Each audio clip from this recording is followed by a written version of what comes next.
Hello everyone, welcome back to my channel. आप मुझे नेड के नाम से बुला सकते हैं। तो फाइनली 2 हफ्तों के बाद जुजुत्सु काइसेन के चैप्टर 269 के लीक ड्रॉप हो चुके हैं। जैसा कि हम जानते हैं, जुजुत्सु काइसेन अपने क्लोजिंग नोट पर है। तो चलिए जल्दी से डिस्कस करते हैं इस लेटेस्ट चैप्टर में क्या क्या हुआ। चैप्टर का नाम है एग्जामिनेशन। चैप्टर की शुरुआत मई से होती है, जो एक स्ट्रीट के पास छोटे से कैंडी स्टोर पर होती है। वो एक बहुत बूढ़े दिखने वाले आदमी से बात कर रही होती है। मई उससे पूछती है, इसका प्राइस क्या है।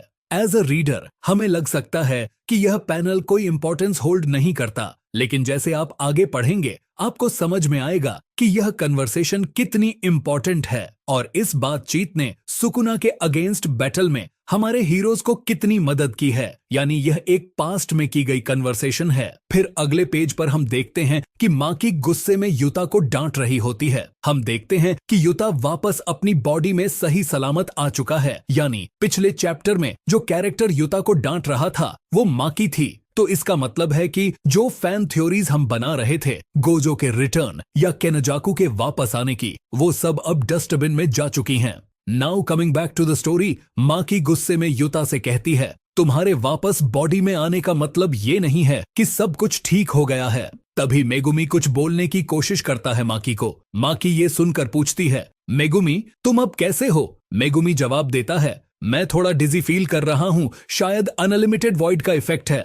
कभी रियलाइज नहीं किया था कि ये ऐसा फील होगा। मैं आप सबसे माफी मांगना चाहता हूँ जो भी शिनजुकू में हुआ। माकी उससे कहती है, तुम्हें किसी से भी माफी मांगने की जरूरत नहीं है। फिर मेगुमी कुछ बोलने ही वाला होता है, तभी यूजी कहता है कि उसे अभी बहुत सारी चीजों के लिए माफी मांगना बाकी है। कुसाकाबे ये सुनकर बोलता है, ये सब कुछ इसीलिए हुआ क्योंकि गोजो ने शुरुआत में यूजी को मारने से मना कर दिया था। कुसाकाबे फिर कहता है, लेकिन ये सब इसीलिए भी हुआ क्योंकि ये सब जाल केनजाकू ने बुना है। मैं पहले इतादोरी को एग्जीक्यूट करने के सपोर्ट में था और यहाँ सिर्फ मासामाची यागा की वजह से हूँ, लेकिन मुझे नहीं लगता कि कोई भी इसमें गलत है। न वो लोग जो इतादोरी को एग्जीक्यूट करने के सपोर्ट में थे और न ही इतादोरी जो इन सब चीजों का विक्टिम है। तो कुसाकाबे बोलता है, इसी वजह से तुम बच्चों को कोई रिग्रेट या गिल्ट फील करने की जरूरत नहीं है। तुम सब अभी सिर्फ बच्चे हो और बच्चों की तरह ही एक्ट करो, बड़े बनने की कोशिश मत करो। ये सब हम जिम्मेदार बड़े लोगों की वजह से हुआ है, तो अगर किसी को माफी मांगनी चाहिए तो वो हम सब हैं। यूजी फिर युटा से पूछता है, आखिर आप अपनी बॉडी में वापस कैसे आ पाए? फिर हमें एक्सप्लेनेशन मिलती है कि युटा अपनी बॉडी पर कैसे कंट्रोल पाया। युटा कहता है, ये सब कुछ रिका की हेल्प से हुआ है। शुरुआत में मुझे लगा कि जब रिका मेरे साथ नहीं आई, जब मैंने गोजो सेंसेई की बॉडी को पजेस कर लिया था, तब मेरा और रिका का कनेक्शन टूट चुका है। युटा फिर बोलता है, असलियत में Rica consistently reverse curse technique use कर रही थी मेरी बॉडी को हील और मेंटेन करने के लिए, जो कि इएरी ने पहले ही ठीक कर दिया था। लेकिन मुझे सच में एक बार लगा कि मैं मर चुका हूं जब केनजाकू की टेक्निक का यूज 5 मिनट के बाद खत्म हो गया। इसके जवाब में मई कहती है, ये हमारी गलत कैलकुलेशन की वजह से हुआ है। हमें लगा कि केनजाकू की टेक्निक डोमेन ओपन करने के बाद भी तुम उसे यूज कर पाओगे, क्योंकि केनजाकू डोमेन ओपन करने के बाद भी मल्टीपल कर्स्ड टेक्निक को यूज कर पा रहा था। फिर मई कहती है, शायद ये उसकी बैरियर टेक्निक पर मास्टरी करने की वजह से था। शायद ये इसीलिए पॉसिबल है क्योंकि केनजाकू बहुत एक्सपीरियंस्ड सोर्सरर था, इसलिए वो मल्टीपल कर्स्ड टेक्निक को अच्छे से हैंडल कर पा रहा था। युटा फिर डिटेल देता है, जैसे ही केनजाकू की टेक्निक जो उसने कॉपी की थी ओवर हो गई, वो एक डिफरेंट स्टेट में चला गया था। लेकिन जब रिका उसका ब्रेन उसकी बॉडी में वापस लाई, वो अपनी कर्स्ड टेक्निक से रिकनेक्ट हो पाया और फिर अपनी बात पूरी करने के बाद बाकी सबको चिंता में डालने के लिए माफी मांगता है। यूजी फिर उसे बोलता है, आप माफी मत मांगिए। फिर माकी गुस्से में बोलती है, अगर युटा अपने काम को और सीरियसली लेता तो हम और पहले ही सुकुना को हरा चुके होते। फिर अगले पैनल में माकी कहती है, सबसे पहले मुझे केनजाकू पर सरप्राइज अटैक करना चाहिए था युटा की जगह। फिर हिगुरुमा की एग्जीक्यूशनर स्वॉर्ड को अच्छे से इस्तेमाल कर सकते थे इनुमाकी की कर्स्ड स्पीच के साथ। हिगुरुमा इनुमाकी की कर्स्ड स्पीच से रिकॉर्डेड टेप रिकॉर्डर अपने साथ ला सकता था। इस प्लान का इस्तेमाल करके हम आसानी से सुकुना को रोक सकते थे और फिर हिगुरुमा अपनी एग्जीक्यूशनर स्वॉर्ड का इस्तेमाल करके सुकुना को वहीं मार सकता था।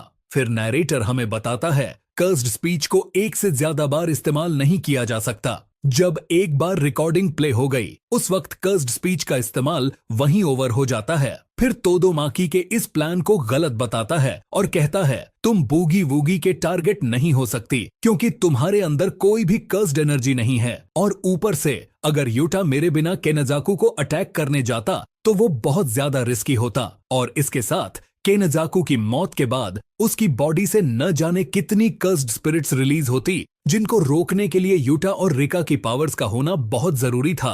फिर अगले पेज पर पांडा कहता है इनुमाकी की कर्स्ड स्पीच इसलिए काम की क्योंकि सुकुना को बाकी सबने ब्लाइंड साइड कर दिया था। अगर इसका इस्तेमाल शुरुआत में होता जब सुकुना एकदम प्रिपेयर होता तो इसका इस्तेमाल अच्छे से नहीं हो पाता। फिर हमें एक सरप्राइज मिलता है और वो है हिगुरुमा जो जिंदा है। हिगुरुमा कहता है सुकुना सिर्फ मेरे साथ खेल रहा था, वो जब भी चाहता मुझे मार सकता था और कर्स्ड स्पीच को काउंटर करना काफी आसान है। वैसे मैं ही था जिसने ये डिसाइड किया था कि कर्स्ड स्पीच का इस्तेमाल यूटा के डोमेन में हो जब कोई भी इंटरफेयर करने के लिए ना हो, क्योंकि इसका इस्तेमाल मेरे डोमेन में इम्पॉसिबल है क्योंकि उसमें किसी भी तरह का वायलेंस अलाउड नहीं है। माकी फिर एक और बार गुस्से में बोलती है अगर लारू और मिगुएल हमारे साथ शुरुआत से होते तो चीजें थोड़ी अलग हो सकती थीं। सब लोग इस बात से एग्री करते हैं।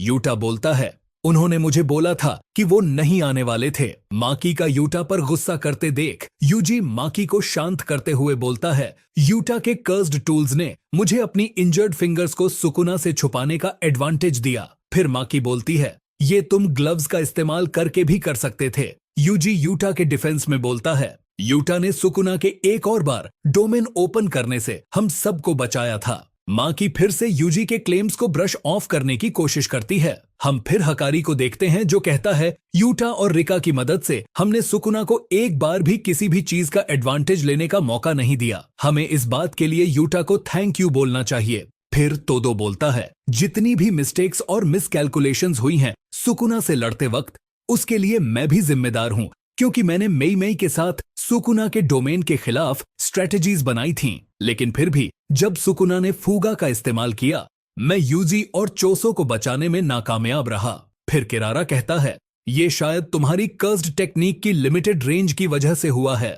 तोदो फिर बोलता है इसका रीजन सुकुना की इमेंस कर्स्ड एनर्जी थी जो कि डोमेन के सेंटर में बहुत पावरफुल थी, जिससे मैं मिसकैलकुलेट कर गया। हम फिर इनो को भी देखते हैं जो कि सही सलामत है और कहता है मैं भी सुकुना के डोमेन के सेंटर में था लेकिन उई उई की मदद से मैं अपनी जान बचा पाया। अगर मैं थोड़ा और केपेबल होता तो मैं चोसो की जान बचा लेता, इसलिए मैं ये ब्लेम अपने पर लेता हूँ। यूजी फिर बोलता है ये किसी का फॉल्ट नहीं है। फिर अगले पैनल में हम मिवा और मोमो को देखते हैं जो कि सबको अपोलोजाइज कर रही होती हैं क्योंकि वो सुकुना के अगेंस्ट कोई मदद नहीं कर पाई। फिर हम उई उई को देखते हैं जो काफी एक्साइटमेंट में कहता है सभी के कोई ना कोई रिग्रेट्स हैं, पर कोई भी ये डिसएग्री नहीं करेगा कि मैं सुकुना के अगेंस्ट बैटल का एमवीपी था। तभी किरारा ये सुनकर कहता है तुमने मुझे बीच लड़ाई में अकेला छोड़ दिया था। उई उई कहता है क्योंकि तुम बहुत भारी हो। फिर कुसाकाबे ये सुनकर उई उई से कहता है जब तुम बहुत मेहनत कर रहे थे उस वक्त तुम्हारी बड़ी बहन चैन से आराम कर रही थी।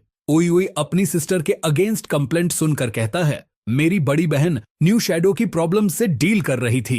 फिर हम मेई मेई को देखते हैं जो कि कुसाकाबे के क्लेम को डिनाई नहीं करती और कहती है उसकी लाइफ बहुत प्राइसलेस है। फिर हकारी बोलता है न्यू शैडो से मतलब तुम्हारा बाइंडिंग वाव से है जो आउटसाइडर्स को सिंपल डोमेन सिखाने से रोकती है। कुसाकाबे कहता है बिल्कुल सही, ये एक इनहेरिटेड बाइंडिंग वाव है जो सदियों से चल रही है। फिर कुसाकाबे हमें इस बाइंडिंग वाव के बारे में और डिटेल देता है। कुसाकाबे कहता है इस बाइंडिंग वाव को अशिया सदात्सुना ने क्रिएट किया था ताकि सिंपल डोमेन को कर्स यूजर्स यूज न कर पाए। मेई मेई कहती है जैसे जैसे अलग अलग जनरेशन आई सिंपल डोमेन सिर्फ एक राज बनकर रह गया। उन्होंने सिंपल डोमेन को सिर्फ कुछ लोगों तक सीमित कर दिया। वो जिन जिन स्टूडेंट्स को सिंपल डोमेन सिखाते थे उन स्टूडेंट्स को बाइंडिंग वाउज को मानना पड़ता था सीखने के लिए। न्यू शैडो स्टाइल एक सोर्सरर के लिए एक जरूरी बुनियाद है। मेई मेई कहती है कि इस बाइंडिंग वाव को आउटसाइडर्स को सिखाने से रोकने में क्या ट्रिकी बात है।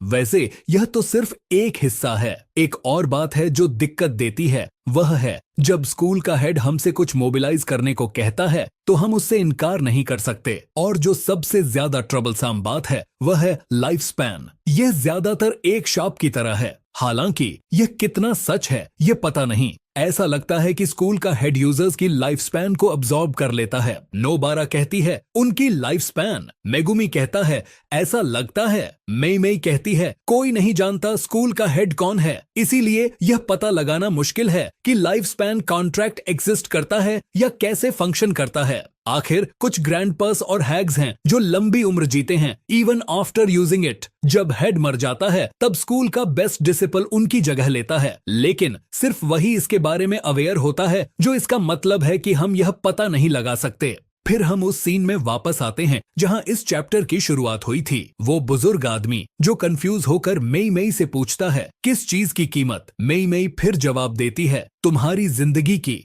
वो बुजुर्ग आदमी अचानक से पूछता है आखिर तुम्हें कैसे पता मैं यहाँ हूँ और मैं हेड हूँ स्कूल का। यहाँ स्कूल से मतलब न्यू शैडो स्कूल से है जो स्टूडेंट्स को सिंपल डोमेन सिखाता है। मेई मेई कहती है मैंने उससे पूछा जिसके पास इस चीज की खास खबर है। तब मेई मेई हमें डिटेल देती है कि यह सब काम बिग 3 क्लान्स से बड़ी पावर इकट्ठा करने के लिए हो रहा है। तब वह आदमी जवाब देता है टेंगन, यानी वह टेंगन से पावरफुल बनने के लिए ये स्टेप्स ले रहा था। मेई मेई कहती है तुम्हारे सिंपल डोमेन पर कंट्रोल होने की वजह से बहुत सारे सोर्सर्स की मौत हो गई जो बचाए जा सकते थे, और तुम मेरे भाई की लाइफ स्पैन को भी अपने में जोड़ने की कोशिश कर रहे हो, जिसकी वजह से मुझे एक्सट्रीम स्टेप्स लेने ही पड़ेंगे। फिर हम इस चैप्टर के आखिरी पैनल में उस आदमी को मरते हुए देखते हैं। यही इस चैप्टर का अंत होता है। तो अब रिव्यू की बात करें तो मुझे ये चैप्टर अच्छा लगा। इसका मेन पर्पस इंफॉर्मेशन डंप करना था और सिंपल डोमेन के बारे में और डिटेल्स देना था, साथ ही फैंस की कंप्लेंट्स का जवाब देना भी। जैसे कि जब युता ने केंजाकू पर स्नीक्स अटैक किया था तो बहुत सारे फैंस ने कंप्लेन की थी कि ये काम माकी भी कर सकती थी, या हिगुरुमा कर्स स्पीच के कॉम्बिनेशन का यूज करके सुकुना को मार सकता था। लोग ये भी पूछते हैं कि क्या युता ने तोड़ो की बूगी वूगी को कॉपी किया था जब उसने केंजाकू के एंटी ग्रेविटी अटैक को डॉज किया,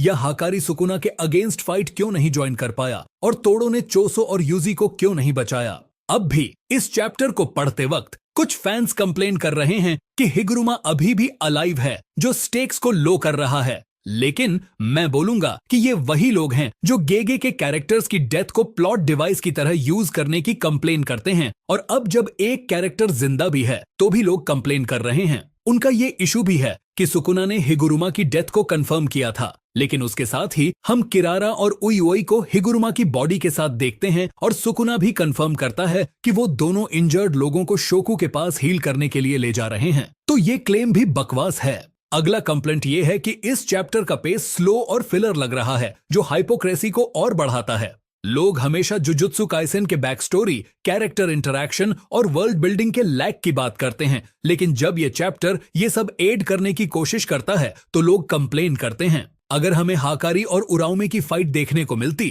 तो वही लोग उसी तरह की कंप्लेंट्स करते जो उन्होंने केंजाकू और तकाबा की फाइट के खिलाफ की थी।